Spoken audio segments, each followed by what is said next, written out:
All right, hello everyone, and welcome back to the Bob Seat for episode 5.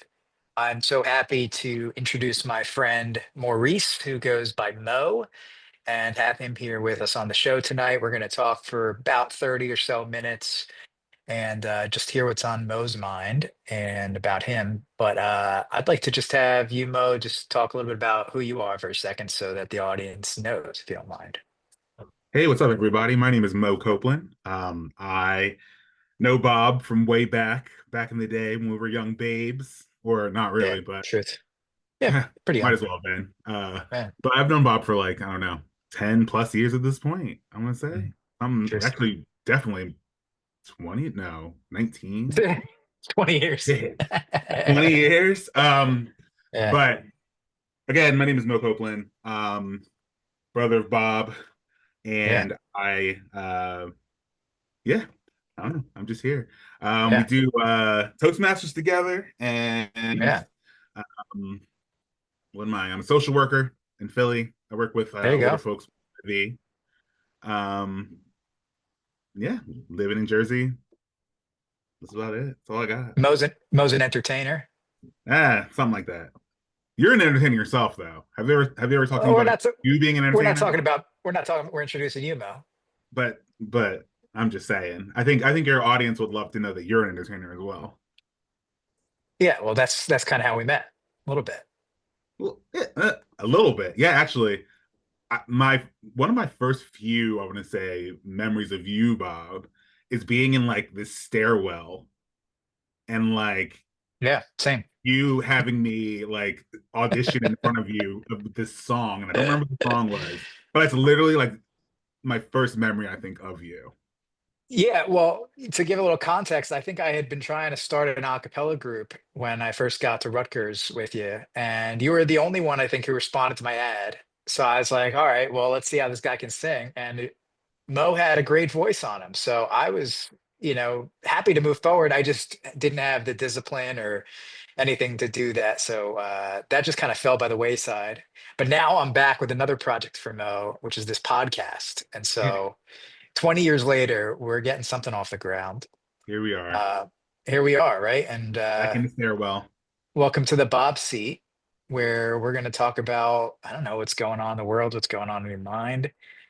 Um, I've heard from my past guests they don't really like to talk about politics, but really anything is free game that's going on. You want to talk about social work?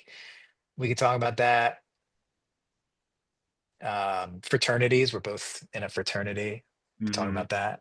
Anything, any of those interest you? You know Anything what? you're thinking Honestly, I about? think I think I'm gonna go in a totally different direction from any of that. Hit me. Good. Um, Let's, so for your followers who are not in our Toastmasters group, yeah, um, we talked about, well, actually, no, I did a speech on being a creative, right? Being a creative without really knowing what your medium is. And basically, what that means is like, an artist that's like, oh, I don't know if I want to paint, I don't know if I want to sing, I don't know if I want to blah, blah, blah, whatever. Um, And so, why don't we do something a little bit about like creative? Because we're both creatives. I yeah. mean, I would say. And so, like, I know I'm going to be in a show relatively soon. Um, I want to know what's going on with you and like what you're doing. You want to hear about me? I'm not doing anything really at the moment. I'm looking, and I've been thinking about this lately. I think about how, opportunities tend to come in waves. Hmm. I mean, I learned when I moved to San Diego for a little bit and lived out there. Sometimes you're sitting on the surfboard. It's not always surfing. You got to just kind of get out there and you just have to wait. It's not, you can't just go and immediately there's a wave. You kind of have to set yourself up. You have to prepare for it. So in some ways, Right. I feel like I'm out there. I'm out there sitting on the surfboard. I'm prepared for the opportunities to come. Something you may not know if you're not really a surfer, you spend much time in the ocean, but waves tend to come in sets, right? They come in usually three waves, and then there's a lull for quite a bit of time. Yeah. And what's really interesting to me, and I've been thinking about this as an analogy for a while, is uh, if you're sitting out there it's not that something's wrong, right? Sometimes in our lives, like when there's nothing going on, we might feel like something's wrong. We're doing something wrong. We didn't set Right. up properly for the opportunities.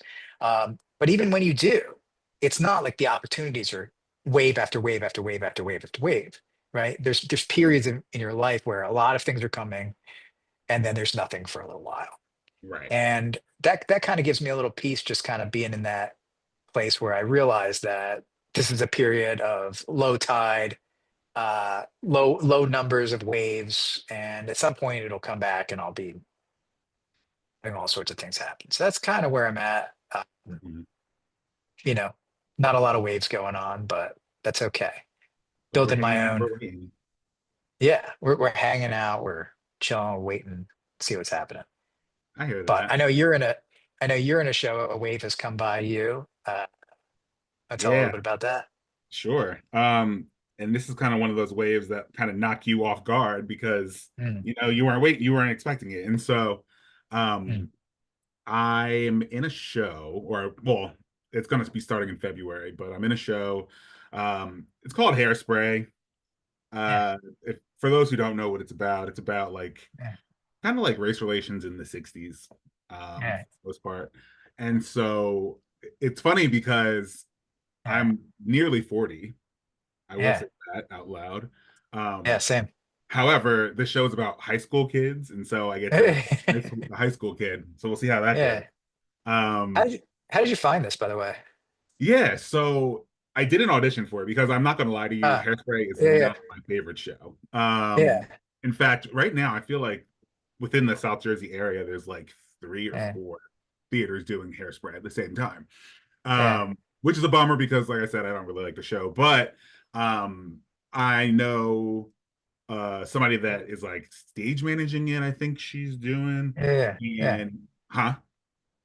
Okay. Yeah, I was gonna that's say yeah. cool. And Yeah, so she messaged me because we've done a show before, and she had said like, "Hey, I know you didn't audition, but we have these roles. What do you think you would want to do one? Blah blah blah." And I'm not like I said, I'm not really doing anything right now. yeah, Waiting for yeah, my waves to come, and so I was like, sure, why not? I mean, I like to stay busy. mm. I like to How meet did new you people, and how so did you how did you get into community theater in the first place? I think that's kind of interesting. honestly, I started in high school. Um, so Mm, I started theater when I was a freshman, I want to say. yeah. Um, was doing shows, all cool, graduated, went to Rutgers. I'm a theater major, so I was doing shows at Rutgers. Um, Hmm. and then Mm, Haddonfield Plays and Players, I want to say 2000, either 2005 or 2000, no, 2006 or 2007, probably 2006. Did Ragtime. mm, And if you don't know what Ragtime is, it's another show involving race, but it's set in like the turn of the century, so like the early 1900s, right? And so um, I don't know. I was in the theater department, and a lot of the theater kids were also auditioning. It mm, happened to be my first time auditioning for a show, so I did, and I enjoyed it, and I kept doing it ever since then. And it's kind of mm, funny because I love to perform, I love to be on stage in front of people and do things, but like I'm terrified at public speaking, and I'm terrified at like mm.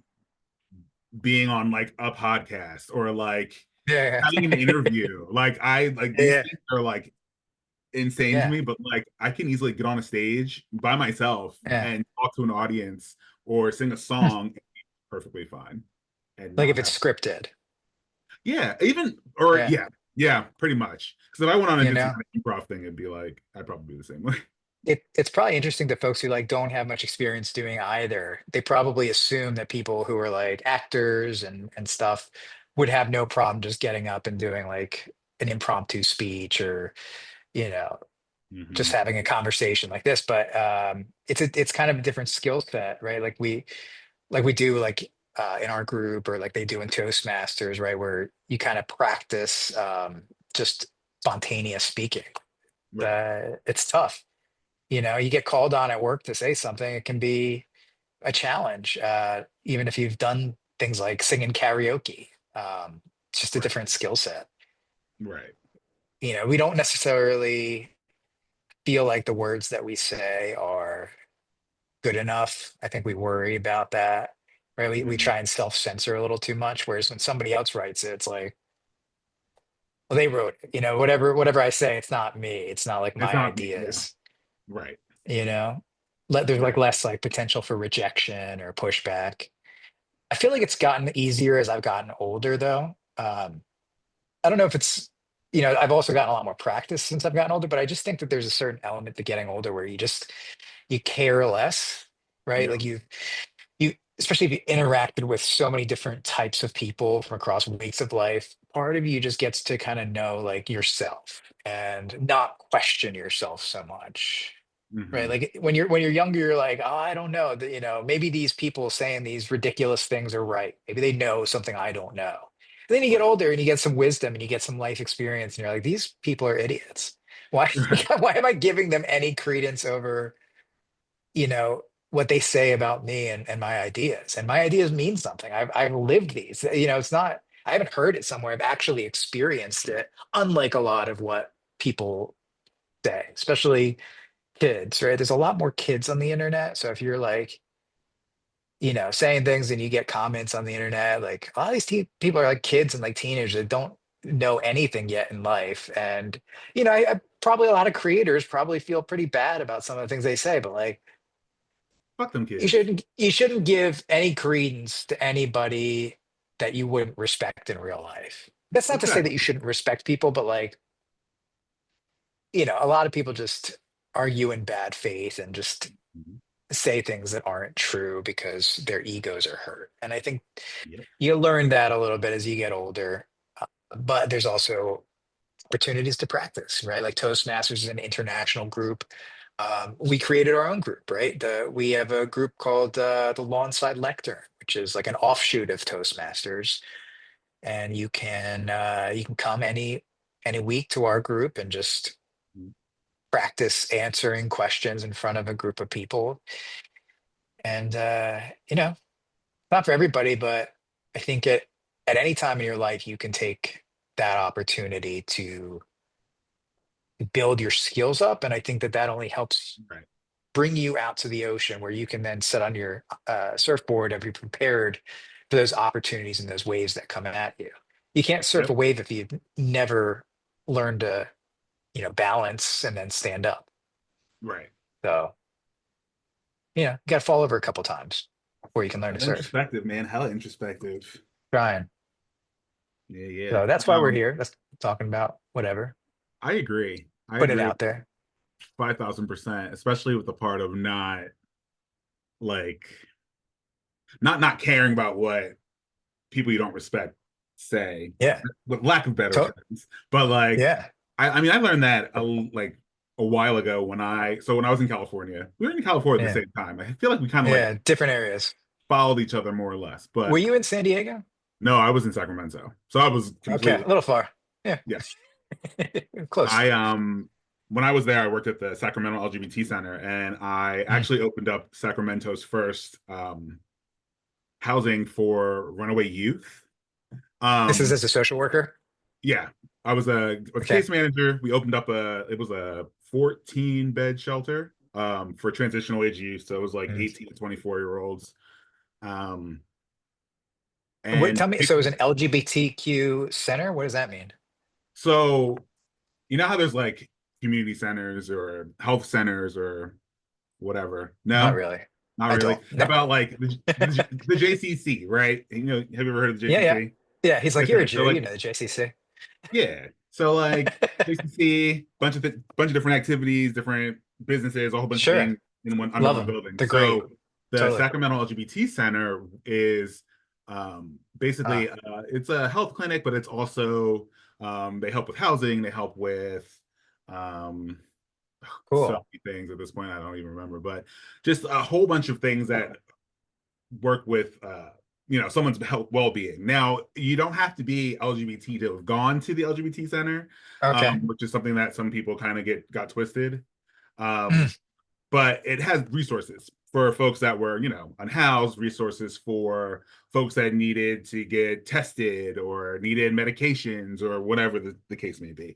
And so so that was the umbrella that I was under, right? So my little offshoot of that was I worked in the housing department. So I worked with the transitional age youth, which were, like I said, 18 to 24. Um, and those are the youth that tend to be forgotten about the most because, like, that age of 18 where like you're an adult, um, that's where people like, all right, well, you know what you're doing, you can go off, do whatever. And Yeah. so people would, and so these kids are just like wandering the streets and no Oh direction, wow. whatever the case, right? So we opened up shelter there. I think it was, I believe it Uh-huh. was 13 beds, 13 or 14. Oh wow. Um, Okay. Huh. and uh, but I want to say like 98% of that experience was great. Was Mm, I would pull kids in my office. We would talk about what they plan on doing in the future. We'd help them with finding housing. I'd help them with their kind of like professional goals. So like if they wanted to get a job in a kitchen, we'd look at mm, different sweet. jobs of what's open, or we'd work on their resume, or we get them in a training so they can get their whatever cooking license or whatever. I don't know, Yeah, but yeah. I want to say there was like a good 2% because they're 18. Um, Sometimes they're little shitheads, not gonna lie. And Mm, so I had to tell my staff multiple times because for the most part, the kids liked me. Um, but yeah. the kids aren't always they're not always you're not always cool with you're 18, you don't want to be in for curfew at 9 o'clock, or like they're always trying to Yeah. test the limits or push back or whatever. And so they Sure. would always get rebelled against and called a whole Yeah. different names. And I always had to sit the staff down because the staff would Uh, cry or like would be yeah, really yeah. pissed off and ready to fight somebody. And it's Take it like, personally, sure. right, take it personal. And I'd Yeah. literally be like, in the plainest words possible, I'd be like, no, honestly, kids, like, you're at the end of the day, you're going home. You're gonna go and Yeah. do whatever you're gonna do. These kids are stuck here. Like, Yeah. Yeah. Yeah. you need to keep that in mind. Not in the Yeah. sense of just like, not in the raw sense of fuck those kids, like I don't care what they say, but you gotta Hmm. think like these kids, this is all they have, this is all they know, this is all they're gonna deal with right now. And so like take it Hmm. with a grain of salt. That kid is telling you Hmm. all these things. I've been called everything underneath the sun from A to Z. But I Yeah. don't Yeah. take it personally because I know that the kid doesn't mean that. They're just trying to get Yeah. under Yeah. they're trying to get kicked out. They're trying to, Yeah. they're trying to test the limits. And so I've Yeah. taken that legit phrasing of fuck them Mm, kids. And I apply yeah. that to like pretty much everything now. It doesn't even matter. Like I Mm, don't work with kids right now, but like I use that mm, same phrasing with my clients that I use now. So when clients like mm, are pissed off at me for whatever the case may be, something that's not my fault. I mean, they're gonna take it out on me. I'm like, you know what? I can't do anything about that. Like they're yeah. gonna have their mind made up and they're gonna be mad about whatever they're gonna be mad at. And I just have to look past it and not take it personal. Yeah. Um, Yeah. and so, long story short, um, Yeah. fuck them kids is a mantra, and I like still lean on that proud. Yeah. Yeah. I hear you. It's like what I'm hearing is not really like fuck them kids, even though it's like I know what you mean by that, right? Like Right, if you know what you mean, then it makes sense because the reality is like you're taking a step back and you're just like looking at it with a bigger perspective, right? exactly. Which is like these kids like this. I You mean, don't know. it's a good lesson for just like people in general, right? You don't know Right, what they're dealing with. This is like anybody on the street. right, You don't know like what experience or what information they have access to. Every like if you're being mean to somebody, like I don't think that comes naturally. I don't think that what do they say? Hurt people, right, right. right? I mean, normal people that aren't feeling bad about their situation don't go out of their way to be mean to others.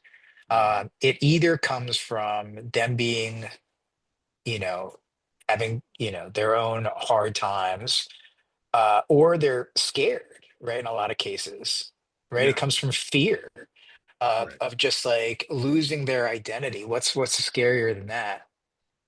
and trying to find their identity by, putting other people down, or just trying to have some sort of control over the world by defining how it is and how other people are.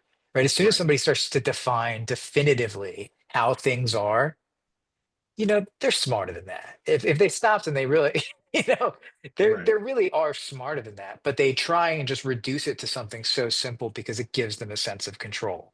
And the second that Exactly. you can really understand that, um, and you have to just the way you understand that is by not getting scared yourself, not having your own emotional reaction to those things. You have to be able to not do the same thing and oversimplify who they are, Exactly.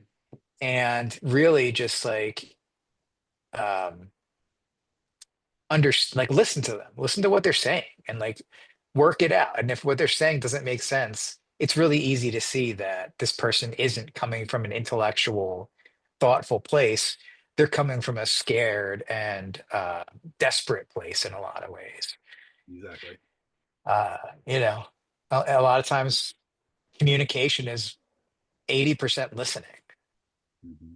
Most people don't think about that. They just want to, they hear, the 20% or even less than that, and they make up their mind about who these people are. And they just And, jump right in. and it doesn't help, doesn't help us connect, right? And I think Hmm. as a social worker, you probably had that information sooner than some other people, but I think that's a good message to share. Um, that you've also obviously learned in your life too, because obviously not all social workers are picking up that message, and you have to kind of share it with them. Oh yeah. So, Getting burned yeah, out left and right. But that's what you just gotta kind of take a step back and look at the whole yeah. picture, like you said. Yeah. So what are you doing now? You have you opened any new centers or? No. So right now, like I said, I'm working at this place, Philadelphia Fight in Philadelphia, obviously. Um Yeah. and What's it's that about? it's a health clinic that we that's a health clinic, but it has two different sides. And so the side that I work on is the lac center, and we work with folks with HIV. um Mm, and so my job is basically getting my folks, which are generally the older population, like resources and whatnot, housing resources, mm, food resources, clothing, any kind of mm.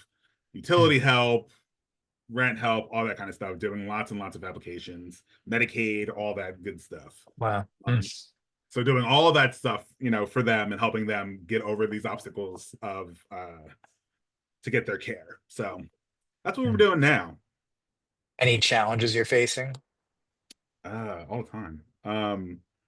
I am someone that has always been someone that's always been. I don't know how to say this. I'm a social worker because I like to help, right? Like Yeah. I mean, for the most part, people when they become social workers, they don't do it for the money because we don't get paid. Yeah. Um, Yeah. and so like they're doing it because they want to make someone's life better for the most part. And so that's very much me, right? I was a therapist at one point and Mm, I failed at being a therapist because as a social worker and as a case manager, I can give you results at the end. So if you come to me and say, I don't have food, I can say, okay, I have this resource, this resource. mm, Whereas mhm. if you come to my office and you say, today I'm really not feeling up to it, I want to just go back to bed and not wake up tomorrow. I don't really Yeah. have an answer for you for that. I'm like, okay, Yeah. well, be happy. And that's not Yeah. Yeah. obviously the right answer, which just makes me a terrible Yeah. therapist. And Huh. so Yeah. Yeah. a social worker, we want to help folks, right? And so Yeah. I, and this is something else I learned early in social Yeah. work, Yeah. but Yeah. I want the best for all my people. And so, like, if that is like, we got to do an application and this person for some reason can't do it, they don't want to do it or whatever, I'm like, all right, well, I can do it. I've done 1,000 of these applications before. Let me do it for you. Mm, And what I learned is like, no, that's how learned helplessness happens, right? And so people sure. just kind of rely on you to do everything, and they don't ever learn like, oh, okay, one day when Maurice is not my case manager, how am I going to do this Medicaid application, or how am I going to get a voucher for this food program? And so Yeah. Mm, that's something that I've always struggled with. I'm kind of getting better at it now, yeah. but like Yeah. having to tell myself to take a step back indeed and be like, okay, well, this person is a Yeah. 50, 60-year-old person. They can, Yeah. besides like computers and technology aside, like they can handle calling their cable company and talking and getting, an extension on the cable bill, or they Mm. can do this application. They can sit on the phone and wait to talk to Medicaid for hours, because that's, sometimes that's the, reality of it is we're sitting on the phone for 45 minutes Totally. to talk to somebody. Don't I know And so like it? they can do that. Like I don't have to do that for them. Yeah. And so Yeah. I think that's something that is always a challenge for me, that I'm always kind of catching myself doing and then stepping back, or like seeing my coworkers do it and then trying to stop them from doing it. Yeah. Yeah. Yeah. Yeah. Yeah. Because I don't want someone to just become helpless because I don't give them the opportunity to figure it out for themselves. Mm. Uh, Yeah. and so that's something I'm always kind of dealing with, or something I'm always trying to.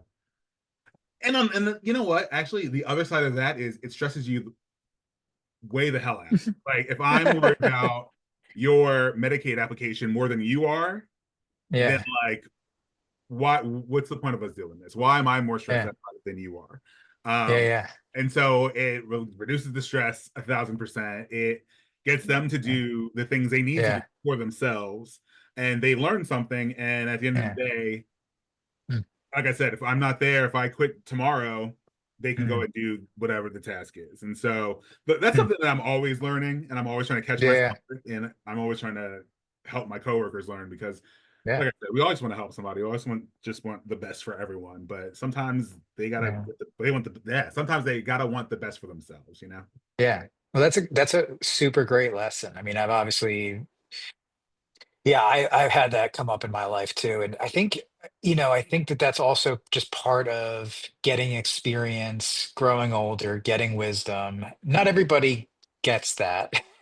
You have to pay attention. You have to kind of learn from your mistakes, but it's like going from a doer to a leader in a sense, right? Like, Yep. especially as someone who likes to help other people and who is super capable at doing things pretty easily. In at least in certain areas of like work and my personal life that I've developed on my own. When you've gotten good at something, you want to just and you care about other people, you just want to do it for them. Just do it. Right. But yeah, I can totally resonate with that idea of just it's like the plight of the helper. You want to help, but at the same time, you realize that if you do help, that person is going to become helpless, and Hmm. ultimately, that's not what you want. And so you do have to kind of. I think it's a transition that as a helper, everybody eventually needs to learn to Hmm. lead instead of just kind of doing things for other people. Yeah. It's tough. It is. Yeah. It is. That's my goal Yeah. for this year. My goal for this year is to help my clients, not my coworkers, but help my coworkers as well. But help my clients like get to a place where they don't have to call me the first thought. Like the first thought is not, I got to call Maurice because I don't know what's going on, or I don't know how to handle this. I want them to be able to like use Yeah. critical thinking. I want them to be able to be like, okay, well, Yeah. I've done this before. Let me see. Last time this happened, we did this and this. So that's my goal this year, is to get my clients on that kind of Mm. level. Yeah. I got a philosophical question for you. I know we're getting close to wrapping this up, but For sure. uh, I've been thinking a lot about society recently and our culture and the direction that it's kind of heading. Yeah. And I'm not going to get into politics, but my question is more like, you're obviously such like a person that's kind of like me, has always felt like I want to help other people just naturally. Like I want to help them. Mhm. And there's some people that it seems in our culture that just don't have that. They don't want to help other people at all. In fact, Right. sometimes they want to hurt other people. Right. Where do you think that came from for you in terms of like wanting to help other people? Have you always just had that? Do you remember anything in your like childhood that sparked that interest initially? I'm just curious. If not, it's okay. But No, that's a great question. I don't necessarily know. I yeah, like my parents are both very well. My dad's not alive anymore, but when he was alive, and my mom is alive, but they're both very like giving people. Like they have Mm, always like, I mean, right, they're our parents, so they're going to provide for us, but like they're they're both very giving people, and I've seen them like help others. And I think I just kind of learned it from them. Because yeah. me and my sister are Mm, exactly the same. She right now is a she's working on a cruise ship first semester at sea, but she's like a therapist for those kids, mm. right? Yeah, And before interesting. that, she was pretty much doing basically the same thing I was doing, or working in some school as a social worker, guidance counselor.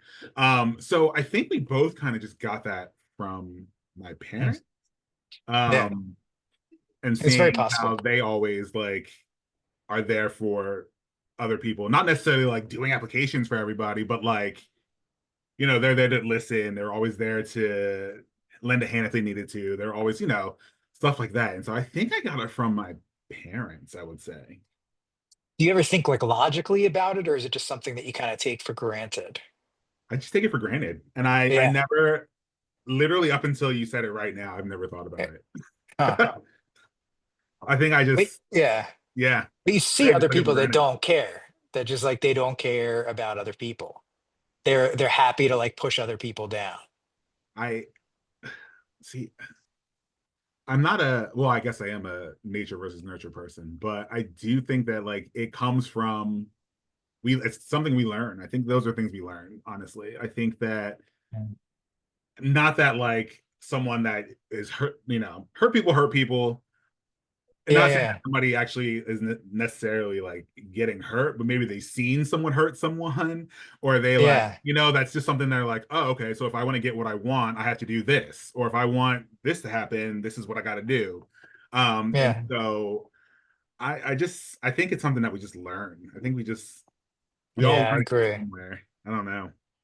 I mean that kind of makes sense. Like if your parents were like into helping other people, and you and your sister turned into being therapists, maybe other people who have parents that identify with things like hatred or you know bullying, they see that and they think, oh, this is my identity, this is this is how the world works. Right. I think it's ultimately everybody could learn the lesson that you shared earlier, which is just no matter who you are, no matter what you believe, if you're in conflict with someone else, if you take a step back and you look at this perspective of how did this person come to this understanding? Why is this person the way they are? We'd all probably get along a lot better and have less angst toward each other, which I think is really where the direction that we need to go as a society is just less less polarized, more understanding, more empathetic. But I just how do you get there if you're not there? Is I guess the bigger question that we're not going to answer today, but you know, I'm literally thinking though, like I want yeah, to, if there was a way that I could have a safe conversation with somebody, yeah, I would really want to sit down and ask them literally that same question. I would be like, I'd have to find the way to say it because I don't want to be like, you're an yeah, asshole. Why are you like this? But like, I would yeah, want to sit someone down and be like, where did this come from? Like, what is this from? Because like I yeah, said, I've never really thought about it until like right now. And yeah, and I don't know anybody else's experiences. I only know my own, right? Unless you tell me yeah, your yeah, experience, but still I don't know it. And so like I really want somebody to tell me their own experience. Like this is what happened to me. This is what I learned it from. yeah. Because I honestly don't know. I mean, that's kind of why I started the podcast. Like I've started by talking to a lot of people I agree with, which makes it a little easier for me. But ultimately, I want to extend this conversation to just exposing more perspectives and people and how they got to where they are and the thoughts that they have. Because I think it's just going to go a long way to just helping us connect more as a society, because ultimately we're so much more the same than we are different. Mhm. And the more that we can learn that, the better we will be together. Amen, brother. All right. Well, I think that wraps up our time on a good note, on a positive note. We made it. We're we're we're killing it, Mo. I thought this was a Yeah. great conversation. Would love to have you back. In a few weeks, maybe if you're interested, get you back on, have some more conversations, see how the perspective evolves. But yeah, until then, my friend, I'm gonna go ahead and stop the recording. All Good night, right. everybody. Good night.